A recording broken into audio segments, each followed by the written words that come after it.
Hello, everybody. Welcome to today's devotion for January 10th. Today's devotion is titled A Call to Prayer, and the Bible reading is from Nehemiah chapter 1, verses 4 to 11. When I heard these things, I sat down and wept. For some days I mourned and fasted and prayed before the God of heaven. Then I said, Lord, the God of heaven, the great and awesome God, who keeps his covenant of love with those who love him and keep his commandments.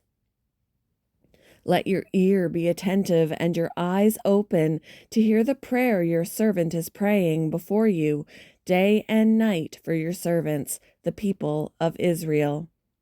I confess the sins we Israelites, including myself and my father's family, have committed against you.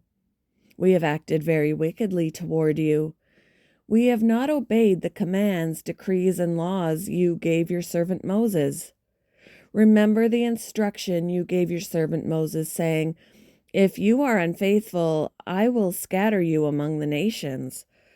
But if you return to me and obey my commands, then even if your exiled people are at the farthest horizon, I will gather them from there and bring them to the place I have chosen as a dwelling for my name.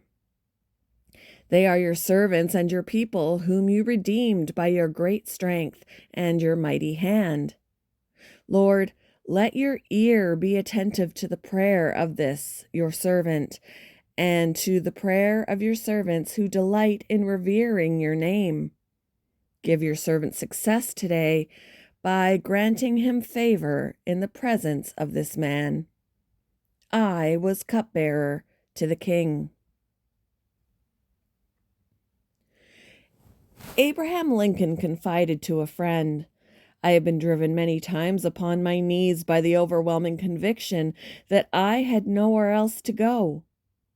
In the horrific years of the American Civil War, President Lincoln not only spent time in fervent prayer, but also called the country to join him. In 1861, he proclaimed a day of humiliation, prayer, and fasting. And he did so again in 1863, stating, It is the duty of nations as well as of men to own their dependence upon the overruling power of God, to confess their sins and transgressions in humble sorrow, yet with assured hope that genuine repentance will lead to mercy and pardon. After the Israelites had been captives in Babylon for 70 years, King Cyrus decreed that any Israelite who wanted to return to Jerusalem could return. When Nehemiah, an Israelite and cupbearer to the king of Babylon, learned that those who had returned were in great trouble and disgrace, he sat down and wept and spent days mourning, fasting, and praying. He wrestled in prayer for his nation, and later he too called his people to fast and pray. Centuries later, in the days of the Roman Empire, the Apostle Paul similarly urged his readers to pray for those in authority. Our God still hears our prayers about matters that affect the lives of others. Why do you think God calls his people to pray for everyone?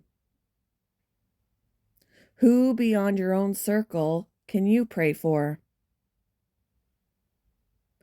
Thank you for joining me for today's devotion, and I hope you all have a wonderful day.